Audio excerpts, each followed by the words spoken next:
আসসালামু আলাইকুম। আমন্ত্রণ জানাচ্ছি জাগো টিভিতে। আপনাদের সাথে আছি আমি মমতাজ শাহিন রুম্পা। শুরুতেই জানিয়ে দিব আপডেটগুলো। ঘিরে ধরে হামলা চালালো হিজবুল্লাহ, ঝাঁঝরা 11 জন হায়না, পুড়ে কঙ্কাল 3 মার্কাভা ট্যাঙ্ক। দুর্দান্ত দুর্বার প্রতিরোধ যোদ্ধারা ইসরায়েলে হামলা চালিয়ে ফাতেহ 110 ব্যালিস্টিক ক্ষেপণাস্ত্রের পরীক্ষা করল হিজবুল্লাহ। নাগরিকত্বের সুযোগ বাতিল করছেন প্রেসিডেন্ট ট্রাম্প, কঠিন বিপদে 16 লাখ ভারতীয়। দক্ষিণ লেবাননেও দখলদার সেনাদের সঙ্গে চলছে মুখোমুখি লড়াই। ইসরায়েলের 2 সামরিক ঘাঁটিতে আঘাত হেনেছে হিজবুল্লাহর রকেট।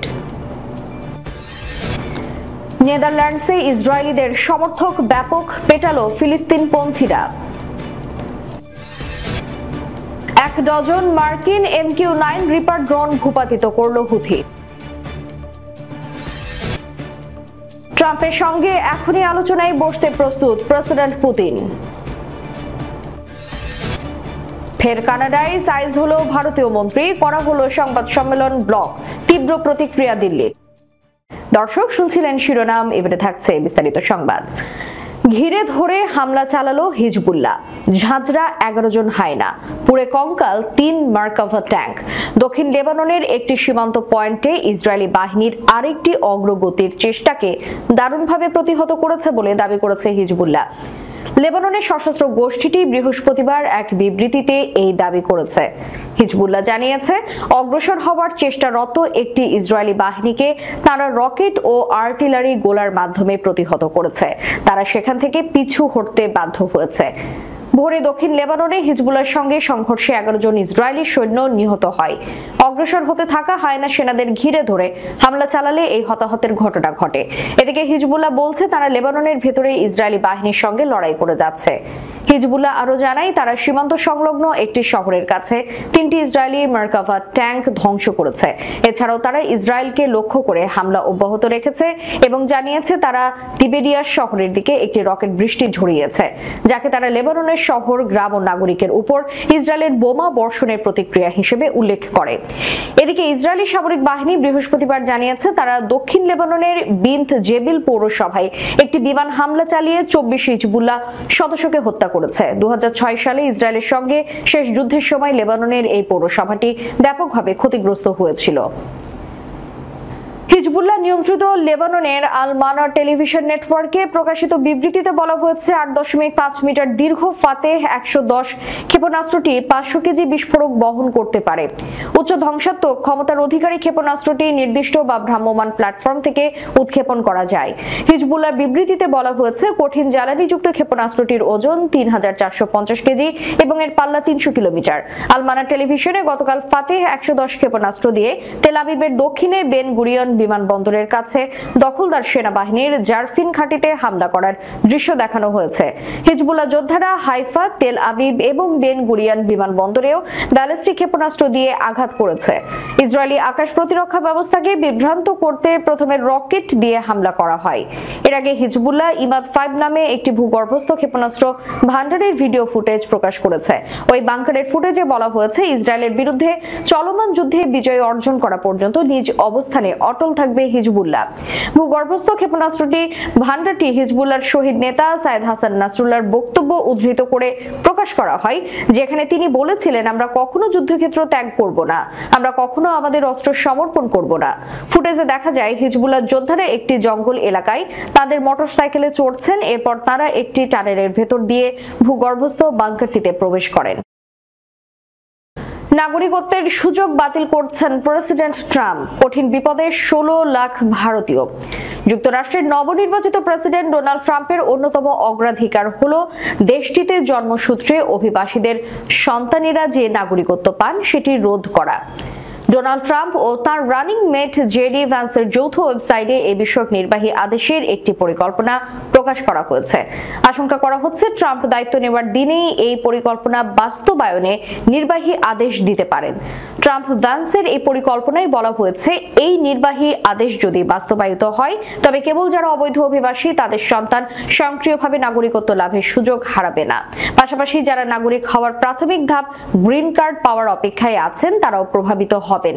ট্রাম্পের পরিকল্পনায় বলা হয়েছে, নির্বাহী আদেশের মাধ্যমে ফেডারেল এজেন্সিগুলোকে নির্দেশ দেয়া হবে যে অনাগত সন্তানদের স্বয়ংক্রিয়ভাবে মার্কিন নাগরিক হওয়ার জন্য পিতামাতার অন্তত একজনকে মার্কিন নাগরিক বা বৈধ স্থায়ী বাসিন্দা হতে হবে। নির্বাহী আদেশের পর এটি আইন হিসেবে পাশ হলে তা ভারতীয় প্রবাসীদের জন্য এক বিশাল ধাক্কা হয়ে দেখা দেবে। গবেষণা সংস্থা পিউ রিসার্চের বিশ্লেষণ অনুসারে মার্কিন যুক্তরাষ্ট্রের প্রায় 48 লাখ ভারতীয় আমেরিকান আছে, যাদের মধ্যে 34% বা 16 লাখ যুক্তরাষ্ট্রে জন্মগ্রহণ করেছে। নতুন আইন হলো এই অভিবাসীদের অনেকেই আর স্বয়ংক্রিয়ভাবে আর স্থায়ী বাসিন্দা বা নাগরিক হতে পারবেন না। দক্ষিণ লেবাননেও দখলদার সেনাদের সঙ্গে চলছে মুখোমুখি লড়াই। ইসরায়েলের 2 সামরিক ঘাঁটিতে আঘাত হেনেছে হিজবুল্লাহর রকেট। ইসরায়েলের গভীর অভ্যন্তরে অবস্থিত সামরিক ঘাঁটিগুলোর পাশাপাশি ইহুদি বসতিগুলোর বিরুদ্ধে প্রতিশোধমূলক হামলা চালিয়ে যাচ্ছে লেবাননের ইসলামী প্রতিরোধ আন্দোলন হিজবুল্লাহ। গতকাল হিজবুল্লাহর যোদ্ধারা ইসরায়েলের হাইফা শহরের উত্তর পশ্চিমে অবস্থিত স্টেলটা ম্যারিস নৌঘাঁটিতে রকেট হামলা চালান। ইসরায়েলি বাহিনী নৌতৎপরতা পর্যবেক্ষণ ও নিয়ন্ত্রণে এই ঘাঁটি গুরুত্বপূর্ণ ভূমিকা পালন করে। হামলায় ব্যবহৃত হিজবুল্লাহর বেশ কয়েকটি রকেট ইসরায়েলি আকাশ প্রতিরক্ষা ব্যবস্থা ঠেকিয়ে দিতে পারলেও ওই ব্যবস্থাকে ফাঁকি দিয়ে একাধিক রকেট ঘাঁটিতে আঘাত হানে। এছাড়া হাইফার দক্ষিণে অবস্থিত ইয়েলিম ঘাঁটিতে বৃহস্পতিবার হিজবুল্লাহর ক্ষেপণাস্ত্র আঘাত হানে। হিজবুল্লাহ গত রাতে এক বিবৃতিতে এইসব তথ্য জানায়। এতে বলা হয়েছে, হাইফার উত্তরে অবস্থিত ইহুদি বসতি মানারা, কিরিয়াত শামোনা এবং প্রায়কে লক্ষ্য করে ঝাঁকে ঝাঁকে রকেট নিক্ষেপ করা হয়। বিবৃতিতে বলা হয়, এসব বসতির অধিবাসীদেরকে নিরাপদ স্থানে সরে যাওয়ার জন্য আগেভাগেই ঘোষণা দিয়ে রাখা হয়েছিল। এদিকে দক্ষিণ লেবানন দিয়ে অনুপ্রবেশের চেষ্টা করার সময় ইসরায়েলের একটি পদাতিক ইউনিটের সেনাদের উপর অতর্কিত হামলা চালিয়েছে হিজবুল্লাহ যোদ্ধারা। দখলদার সেনা দলটি দক্ষিণ লেবাননের ইয়ারুন শহরের দিকে অগ্রসর হচ্ছিল। হিজবুল্লাহর হামলায় দখলদার সেনা ইউনিটটির সকল সদস্য হতাহত হয়েছে। নেদারল্যান্ডসে উয়েফা ইউরোপা লিগে ডাচ দল আয়াক্স এবং ইসরায়েলি দল ম্যাকাবি তেল আবিবের ম্যাচ শেষে ইসরায়েলিদের ব্যাপক পিটিয়েছেন ফিলিস্তিনপন্থীরা। বৃহস্পতিবার রাতে ঘটে এই ঘটনা। ফিলিস্তিন এবং আরবদের নিয়ে কটূক্তিমূলক মন্তব্য করার পর ইসরায়েলিদের উপর রাগান্বিত হন অনেকে। এরপর ম্যাচ শেষে তাদের ধাওয়া দেওয়া হয়। এই সময় কয়েকজন নিচে পড়ে যাওয়ার পর তাদের কিল ঘুষি লাথি মারতে দেখা যায়। সামাজিক যোগাযোগ মাধ্যমে ভাইরাল হওয়া একটি ভিডিওতে দেখা যাচ্ছে ইসরায়েলি সমর্থকরা স্লোগান দিচ্ছেন, গাজায় কোনো স্কুল প্রয়োজন নেই, কারণ সেখানে কোনো শিশু নেই। এছাড়া আরো একটি জঘন্য স্লোগান দিতে শোনা যায় তাদের। ইসরায়েলি সমর্থকদের উপর হামলার পর দখলদার ইসরায়েলের প্রধানমন্ত্রী বেনিয়ামিন নেতানিয়াহু নেদারল্যান্ডসে 2টি বিমান পাঠানোর ঘোষণা দেন। এই বিমানগুলো দিয়ে ইসরায়েলিদের ফিরিয়ে আনা হবে। এছাড়া এসব ইসরায়েলিকে আনার জন্য নেদারল্যান্ডসে সেনা পাঠানোর একটি সিদ্ধান্ত নিয়েছিল নেতানিয়াহুর সরকার, কিন্তু পরবর্তীতে তারা সেখান থেকে সরে আসে। ইসরায়েলিদের উপর হামলার ঘটনায় এখন পর্যন্ত 50 জনেরও বেশি মানুষকে গ্রেফতার করা হয়েছে।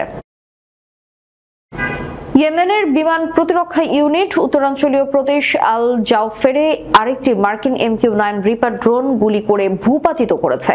এটি হুথি নিয়ন্ত্রিত বাহিনী কর্তৃক ধ্বংস করা 12তম মার্কিন ড্রোন। গোয়েন্দা তথ্য ও নজরদারির জন্য বিশেষভাবে বানানো ড্রোনটি শুক্রবার ভোরে ওই অঞ্চলের উপর দিয়ে উড়ে যাওয়ার সময় ভূপাতিত করা হয়। ইয়েমেনি বাহিনীর কাছে ভূমি থেকে আকাশে নিক্ষেপযোগ্য ক্ষেপণাস্ত্র রয়েছে, যা ড্রোন ভূপাতিত করতে বিশেষভাবে সক্ষম। রিপার ড্রোনের দাম প্রায় $30 মিলিয়ন। 50,000 ফুট পর্যন্ত উচ্চতায় উঠতে পারে এই ড্রোন। অবতরণ করার আগে 24 ঘন্টা পর্যন্ত টানা উঠতে পারে ড্রোনটি। মার্কিন সামরিক বাহিনী এবং CIA উভয় বিমানটি ইয়েমেনের উপর দিয়ে বহু বছর ধরে উড়িয়ে আসছে। ইয়েমেনের সশস্ত্র বাহিনী বলছে, গাজায় ইসরায়েলি স্থল ও বিমান হামলা বন্ধ না হওয়া পর্যন্ত তারা তাদের হামলা বন্ধ করবে না। হুথির দাবি, তারা গাজায় ইসরায়েলের যুদ্ধ বন্ধ করতে বাধ্য করার জন্য ইসরায়েল, যুক্তরাষ্ট্র বা যুক্তরাজ্যের সাথে যুক্ত জাহাজগুলিকে লক্ষ্যবস্তু করেছে।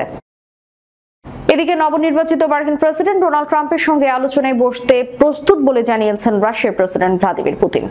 গতকাল বৃহস্পতিবার রাশিয়ার সোচি শহরের এক অনুষ্ঠানে ট্রাম্পের জয়ের পর তাকে নিয়ে প্রকাশ্যে কথা বলেন পুতিন। ডোনাল্ড ট্রাম্প দ্বিতীয়বার মার্কিন প্রেসিডেন্ট নির্বাচিত হওয়ার একদিন পর অভিনন্দন জানিয়েছেন রুশ প্রেসিডেন্ট ভ্লাদিমির পুতিনকে। একই সঙ্গে ট্রাম্পের সঙ্গে আলোচনায় বসতে প্রস্তুত বলেও জানান পুতিন। এছাড়া পুতিনের কথায় উঠে আসা নির্বাচনী প্রচারের হত্যা চেষ্টার পরও ট্রাম্পের সাহসিকতার প্রশংসা।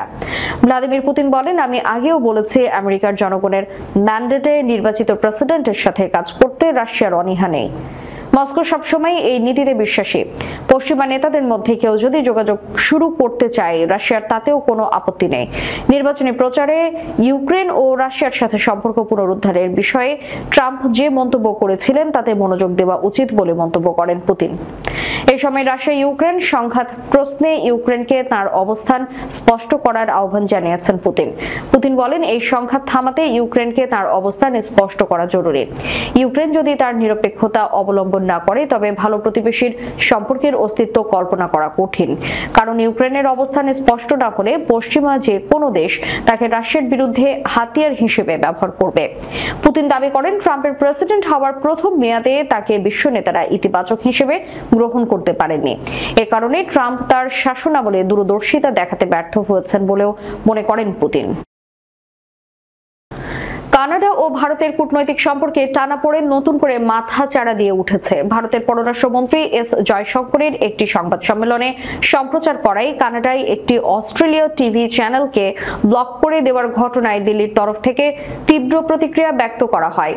অস্ট্রেলিয়া সফররত ভারতের পররাষ্ট্রমন্ত্রী এস জয়শঙ্কর বৃহস্পতিবার ক্যানবেরায় এক সংবাদ সম্মেলনে কানাডার ভারত বিরোধী মনোভাবের বিষয়টি তুলে ধরেন। অস্ট্রেলীয় পররাষ্ট্রমন্ত্রী পেনি ওয়াং এর উপস্থিতিতে অনুষ্ঠিত সংবাদ সম্মেলনে তিনি অভিযোগ করেন, কানাডা ভিত্তিহীনভাবে ভারতকে কাঠগড়ায় তুলছে, ভারতীয় কূটনীতিকদের উপর নজরদারি করছে এবং ভারত বিরোধী শক্তিকে প্রশ্রয় দিচ্ছে। ভারতীয় পররাষ্ট্র মন্ত্রণালয়ের মুখপাত্র রণধীর জয়সওয়াল অভিযোগ করেছেন, জয়শঙ্করের এই বক্তব্য সম্প্রচারের পরে অস্ট্রেলিয়া টুডে নামক টিভি চ্যানেলটিকে কানাডায় ব্লক করে দেওয়া হয়। তিনি বলেন, চ্যানেলটির সামাজিক যোগাযোগ মাধ্যমে সংবাদ সম্মেলনের খবর প্রচারের কয়েক ঘন্টার মধ্যেই এই ঘটনা ঘটে। পুরো বিষয়টি আমাদের কাছে অদ্ভুত মনে হয়েছে। বাক স্বাধীনতা নিয়ে কানাডার ভণ্ডামি এই ঘটনার মাধ্যমে প্রকাশ পেয়েছে। দর্শক, শেষ করার পূর্বে সংবাদ শিরোনামগুলো জানিয়ে দিব আরো একবার। ঘিরে ধরে হামলা চালালো হিজবুল্লাহ, ঝাঁঝরা 11 জন হায়না, পুড়ে কঙ্কাল 3 মার্কাভা ট্যাঙ্ক। দুর্দান্ত দুর্বার প্রতিরোধ যোদ্ধারা, ইসরায়েলে হামলা চালিয়ে ফাতেহ 110 ব্যালিস্টিক ক্ষেপণাস্ত্রের পরীক্ষা করল হিজবুল্লাহ। নাগরিকত্বের সুযোগ বাতিল করছেন প্রেসিডেন্ট ট্রাম্প, কঠিন বিপদে 16 লাখ ভারতীয়। দক্ষিণ লেবাননেও দখলদার সেনাদের সঙ্গে চলছে মুখোমুখি লড়াই, ইসরায়েলের 2 সামরিক ঘাঁটিতে আঘাত হেনেছে হিজবুল্লাহর রকেট। নেদারল্যান্ডসে ইসরায়েলিদের সমর্থক ব্যাপক পেটালো ফিলিস্তিনপন্থীরা। 1 ডজন মার্কিন MQ-9 রিপার ড্রোন ভূপাতিত করল হুথি। ট্রাম্পের সঙ্গে এখনই আলোচনায় বসতে প্রস্তুত প্রেসিডেন্ট পুতিন। ফের কানাডায় সাইজ হলো ভারতীয় মন্ত্রী, করা হলো সংবাদ সম্মেলন ব্লক, তীব্র প্রতিক্রিয়া দিল্লির। এতক্ষণ আমাদের সাথে থাকার জন্য ধন্যবাদ। আল্লাহ হাফেজ।